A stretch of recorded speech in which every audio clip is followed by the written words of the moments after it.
Hey, welcome back to the Story Podcast. We're talking about God's story. We're talking about our story and how they fit together. I am back with my good friend Glenn Barnes, and I am also with Rosie Thandu. Rosie, welcome. We're so glad that you're here with us today. Thank you. Yeah, absolutely. Yeah, we're excited to talk with you. I know you got a chance to look at the message. Rosie, maybe we should frame Rosie before we start anything. Rosie, tell them who you are, where you're from. Just give us the brief overview. We're going to go deeper later. So my name is Rosie, and I grew up in India, and I had an arranged marriage at the age of 18 to my wonderful husband, Anand. See, she used the word wonderful. We know it's going well because she said wonderful. Yeah. What percentage? It started off that way. What percentage of the marriages are arranged in India? Is that common or uncommon? It is like most of Americans. Most, I would say over 90% are arranged marriage. Yeah. And you guys fell in love too. I see you together, and you've got a very, very loving marriage. Yes, actually, we just celebrated our 25th anniversary. Yeah, congrats. And I would say it's been good. God's been good, and we're excited to where He's gonna lead us. Yeah. So I got married, and then Anand was already working in the U.S., and I came here to America, introduced to Walnut Creek, California. Walnut Creek, just over the hill. Just landed One there. of America's nicest places, honestly, Walnut Creek. It's beautiful. So, yeah, that's me. I grew up in strong Christian family, and we grew up in the mission field all our life. That's great. We'll tell them why you're wearing what you're wearing and the whole story behind the story in just a few minutes. You know, this week we were obviously talking about Paul and his final days is what Glenn preached on over there, and living with no regrets. Right? Glenn, no regrets. But this idea of living out our life based on a mission that we've been called to. And I thought maybe it might be just fun to share each of our call, because Paul was called to this mission on the Damascus Road, and he would live it out vociferously, like throughout the rest of his life, all the way till the last days, where he would pour out his life like a drink offering, right?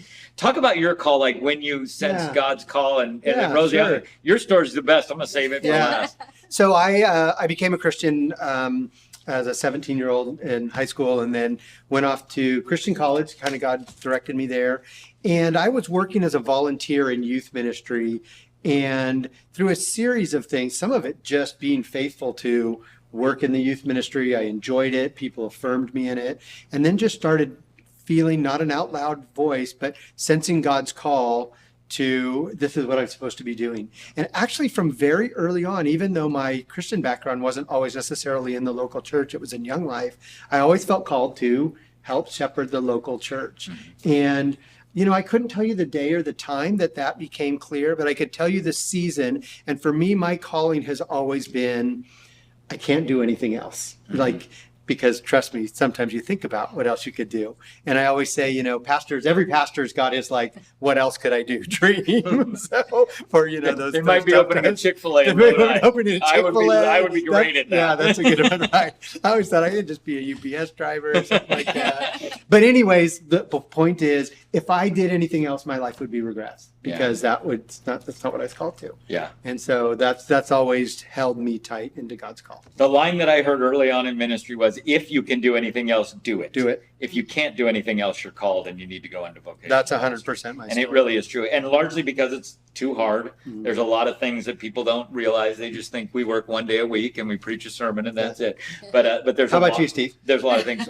Mine is just, although I grew up in the church, I was in the church nursery when I was 6 days old, and grew up with grandparents that were like the superintendents of the Sunday school at my church. And I accepted Jesus as a 6-year-old and got baptized as a 13-year-old. So I was really in the church my whole life.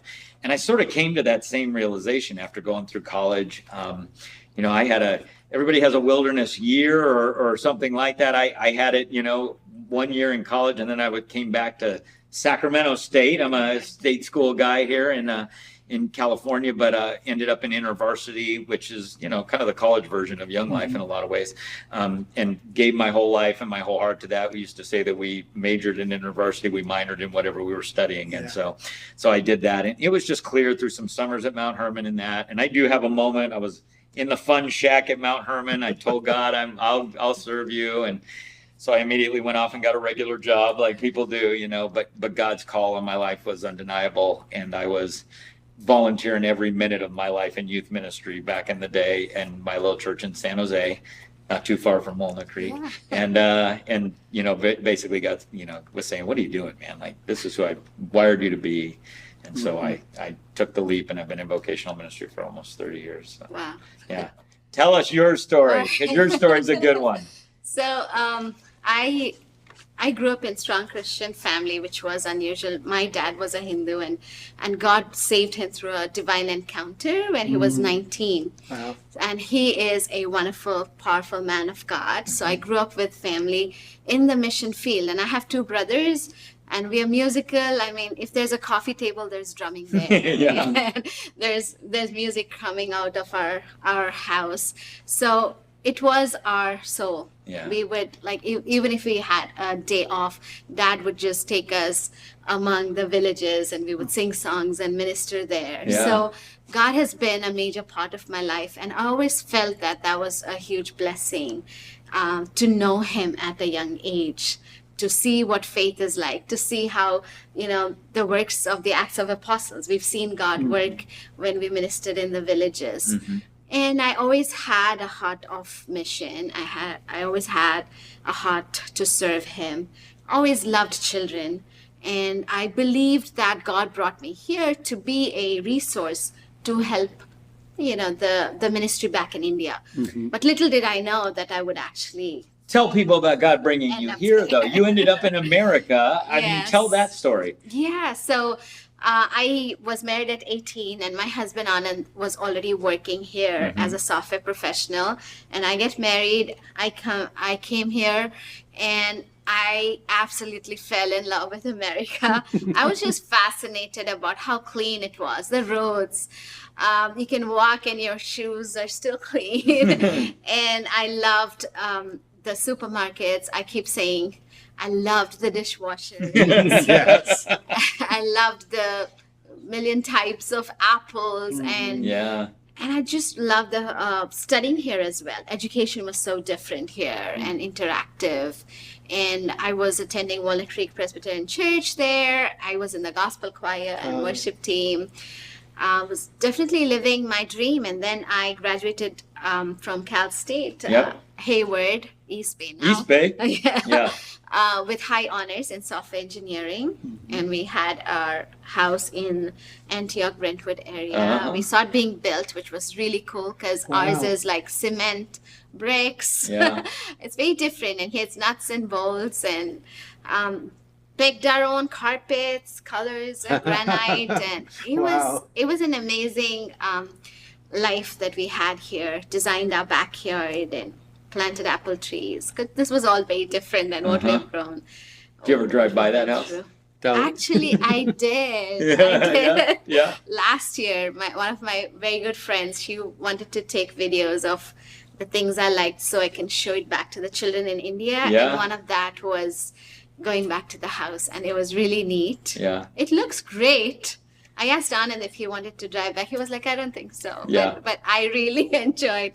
But God called you away from that house. I know. I was so attached to the house because it still smelled very new, and we were just there for over a year and a half. So I think it was really hard to let go, which wasn't my idea. So when we were here, and the ministry we've already started with the 5 kids kept growing, Anand had a strong calling in his heart that God is calling us back, which I was like, that's definitely a wrong voice. And I was like, no, because I just finished school.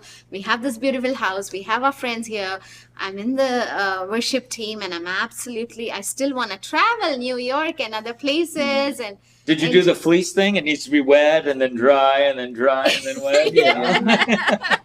Yes, that was something. And it's like when Anand said we have to go back, I knelt and prayed, and I prayed. I said, what's going on? And this is definitely not God's plan for me. I want to do mission work. I want to support through my finances, through my time. And this is an opportunity. So many people want to be here. And so I said, Lord, please change my husband's mind. And that was my prayer that went on for a long time. Every spouse has prayed that about their spouse. Well, God didn't listen to that prayer. And now I think back that it's been amazing. But we made the move back, and it was the hardest time of my life. And I was trying to figure out what just happened to my beautiful life. Yeah, absolutely. So that call, they came with a little kicking and screaming sometimes.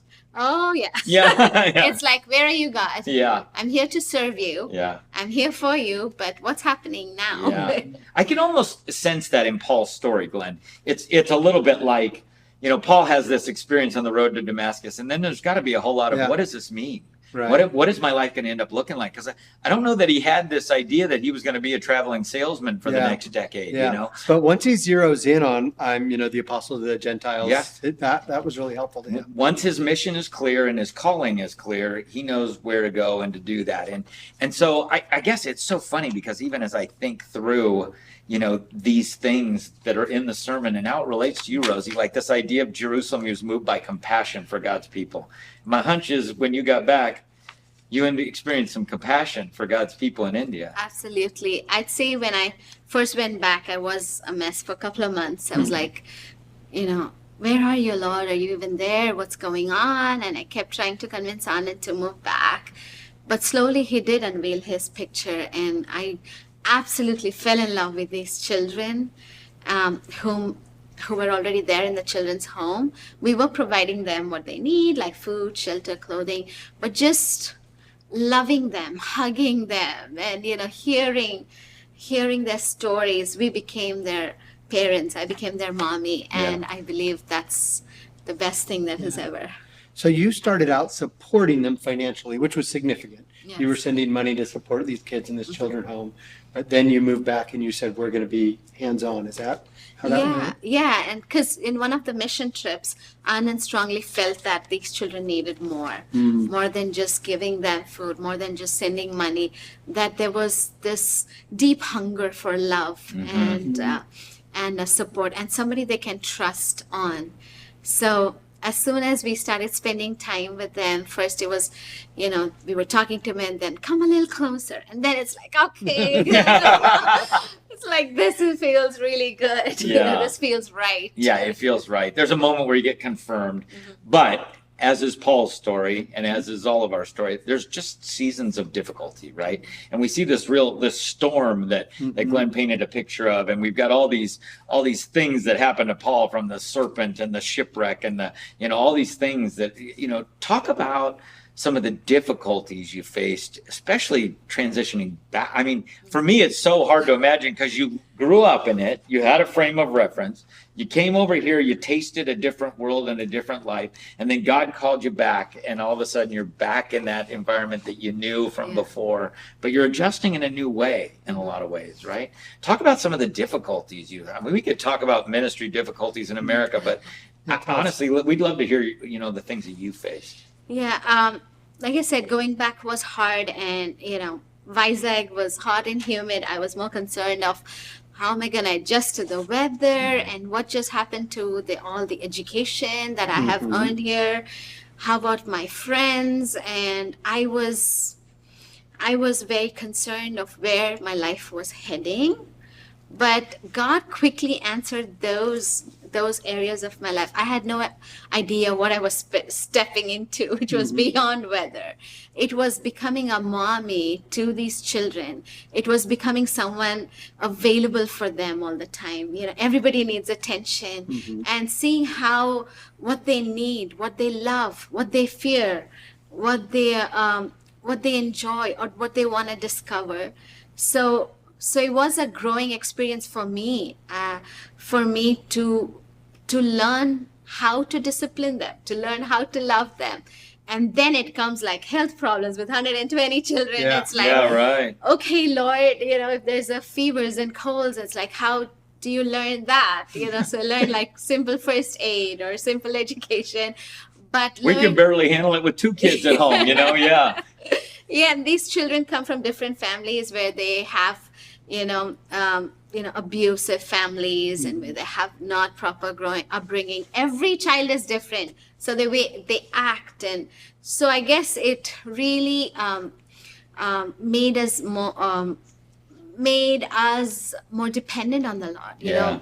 Like their health, and then we had undergone more issues with starting up projects with unexpected winds or storms. Yeah, right. We have a timeline in place, we have a schedule in place, and it's like, why, Lord, is it not going on? Right. We're doing the right thing. And Anand and me are very academically, we love projects, we love things getting done on time, and on we love budget. So it's like, what's going on? So it's a time of, I think, waiting and unexpected hurdles that we've never expected for. And also, as a missionary, the spiritual warfare and the things that we had to deal with, we didn't see it coming. Yeah.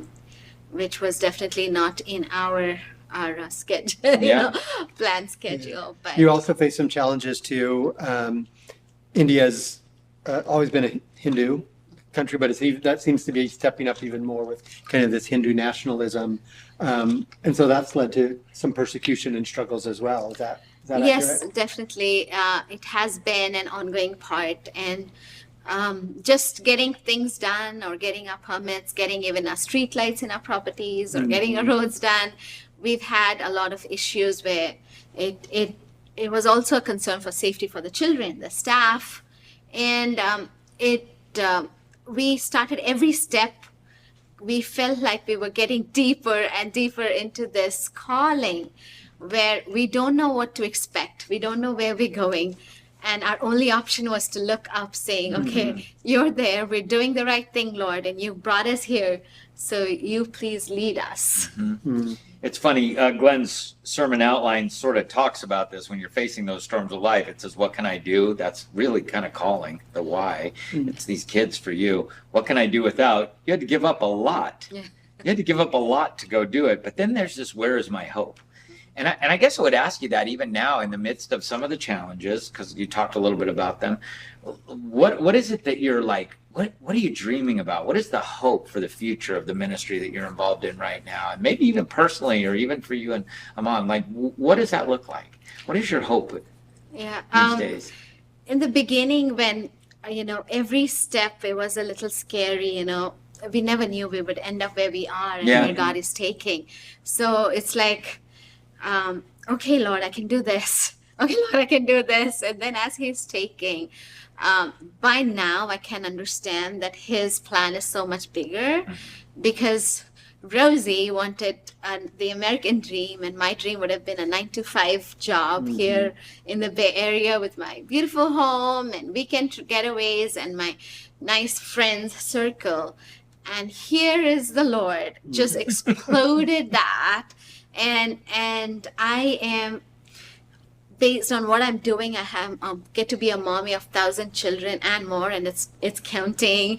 And I constantly get amazing people in my journey, in our lives, where they say, we are here for you, we're here to support you, we love you.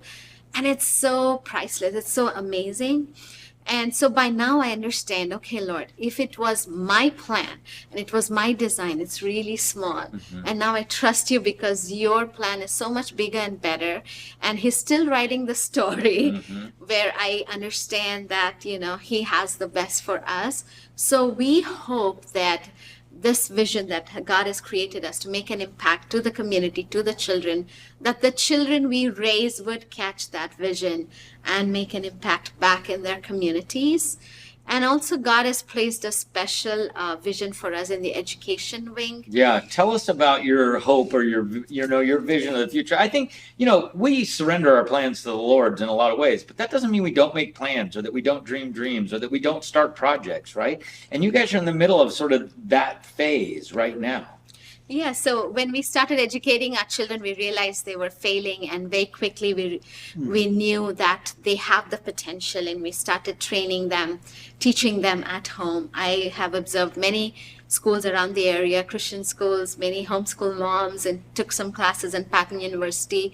So we have developed a beautiful model that is, our children are doing really good, 100% graduation. We have nurses, teachers. So we have business people, we have children working overseas, and it's really amazing developing this this curriculum embedded with the values that the Lord has taught us.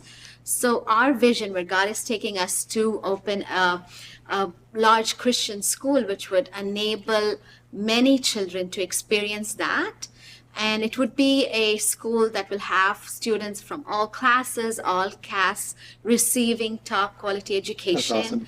And in a good, reasonable price. And they learn the values to serve, to help, to love, to be confident, and to be an individual to influence the community for good. And that's where we believe God's taking us now, and we're very excited about that. Yeah. So it's going to involve a building and all the challenges that go along with education, I assume, teachers and curriculum and tools, you know, I would assume even computers, given you and Aman's background, right? Yes, we're looking forward to building our school, a full-fledged school with a library, with the labs, with a playground. Right.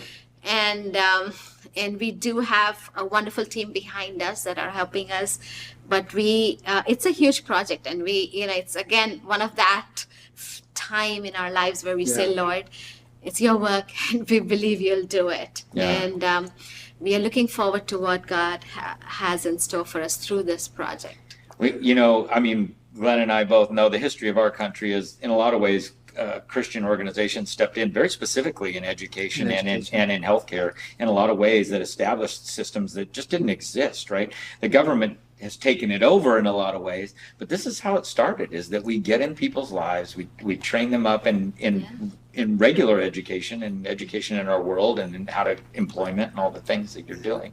And yet we infuse it with the gospel, and we give people the good news of Jesus Christ, and we watch him transform lives. Absolutely. And just watching our kids do that and being transformed, and they're really good in school, and then they've developed the strong faith and love and a heart for mission in their own communities. One of our older boys has started his own charity. Yeah, that's great. Wow. That's great. Yeah. Hey, one thing that maybe our audience might enjoy getting unpacked is a little bit this idea of class and caste.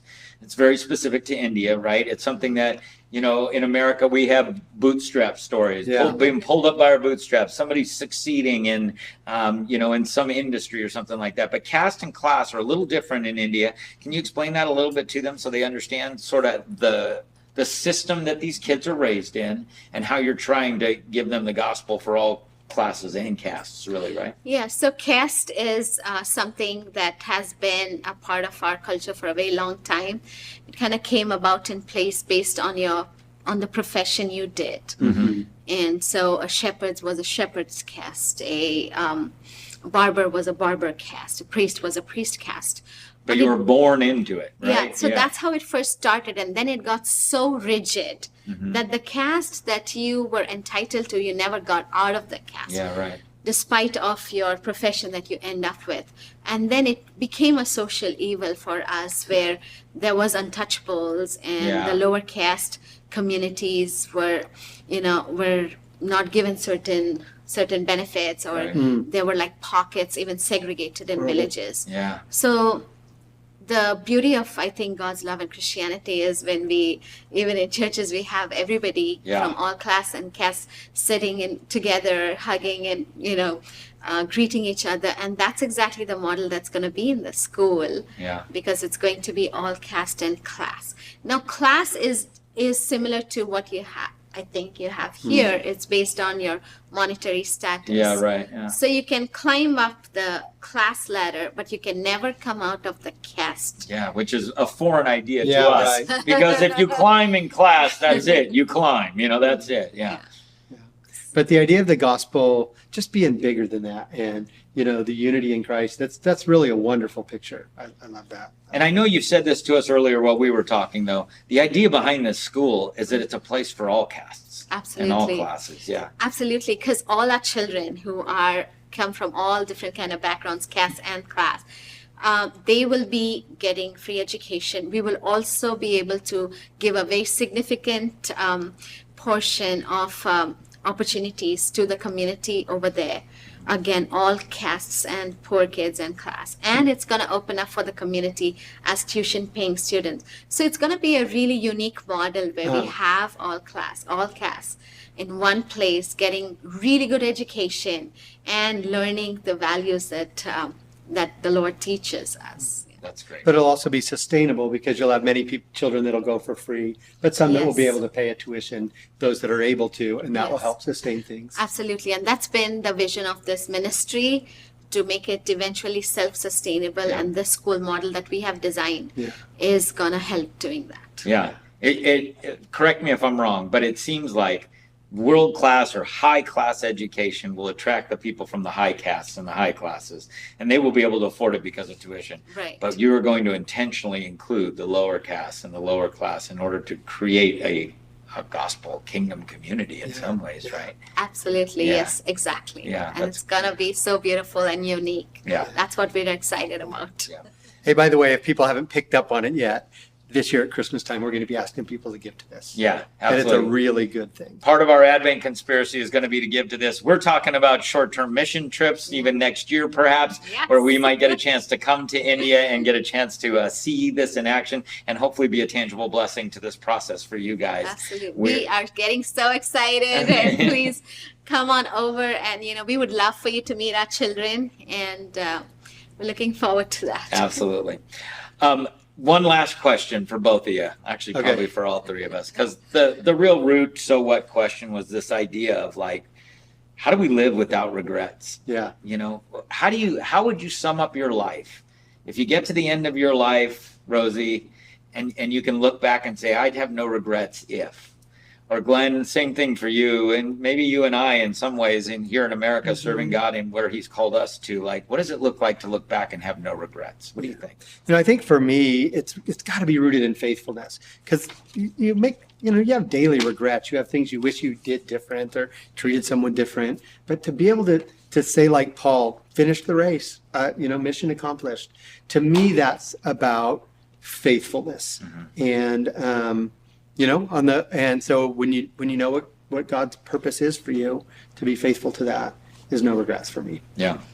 Yeah, I definitely would say that too. And I would also say being obedient to him. Because sometimes when you're walking in his path, and our idea of success is very different than what God really wants. Sometimes, the things we want in our timeline, we may not even see it, but the steps that he's building in our life. So I feel like if I know I'm doing his work today, if I'm, even if the road is hard, if I'm being obedient and walking through that, no regrets. Yeah. Yeah. I think for me, when I think of no regrets and finishing this race, as Paul was alluding to, obviously, there's this idea of not wanting to trip and fall at the end. And success is, the word that you use is really good, because our definition of success is, boy, I'd like to do my next ministry and have it be up and to the right and have it look a little better and have it do a little more and all that other kind of stuff.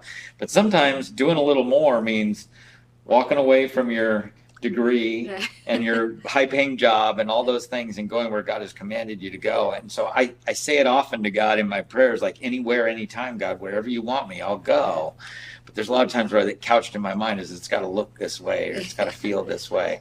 So I really want to mean that prayer when I say it. God, anywhere, anytime, and then I'll live with no regrets. And it's really amazing that, God can, the way he works out too, he can addresses what really matters to us as well. And he's been taken care of, and he's blessed us so much with everything that mattered for us. And he never leaves us when we're walking in his path. And that's the adventure of this all. And we focused on some of the obstacles, but all the joy too that was Yes. brought to you. Absolutely. Rosie, you said something kind of interesting. You mentioned a couple times here in the United States, you were living the dream, which is a very American way of saying it. Yeah. But it wasn't, it's not like it was a bad dream, but it wasn't God's dream for you. Yes. And so to say yes to God's dream is a no regrets. Yes, and Anand often jokes is like, okay, Rosie, you want to go back from India to, you want to live in America for good now, and then he knows my answer. It is hard to quantify the joy and the smiles and the hugs of children. Yeah. Yeah. But I love visiting. Yeah. and I make the most of it. Yeah. I love all the food here, Yeah. and I love my Target store. I bag up my shampoo, my There you go, okay. everything I need. Take it back and see how long it lasts. Yeah, and then when it ends, I know I have to come back. Yeah. But just like soak in with the love and the support, the energy here, and just to be pampered as kids, you know, Yeah. and then go back be mommy again. Yeah, that's right. That's right. Well, I can tell you what, Target's got nothing on you. Tell us about your gown Yeah, here. sorry, Come on. it's a sorry. You can't get that in Target. I'm telling you right now. It's beautiful. So this is what we call a sari. It's actually one-piece fabric. It comes as a one-piece fabric, 6.5 meters, and then we tailor it. 6.5 meters. That's like 18, 20 feet. Yeah. And then we kind of cut it to make a top out of that. Uh-huh. And then it's just like we just wrap around with some pleats. And growing up as girls, we watch our moms do it, so Yeah. we pick it very quickly. And all the girls always look forward to like wearing a sari. Yeah. And yeah, this It's- is my favorite color. It's beautiful. So any women that come to India on a short-term trip, do they? They get to make a sorry? Yeah. The women get to wear Indian clothes, and I'm gonna help in shopping. And this seems complicated. We have other versions too. We have fusions and we have scarves. It's gonna be so good. And Pastor Glenn, you can wear an Indian outfit as Okay. There you go. Yeah. There you go. Hey, well, thanks for being faithful and sharing your story. It's a great story of what God has been up to in your life and how it relates, I think, to our lives in a lot of ways. So, hey, we're grateful for you joining us today as we talk through the story in Paul's final days. And I just finished the story because I'm getting ready for the preaching this weekend. So I am done with the story. I'll tell you how it ends this coming weekend as we preach through the end. And it is no joke. So once again, thanks for being Thank here, you. Glenn, as always. God bless you this week. We'll see you hopefully this weekend at first.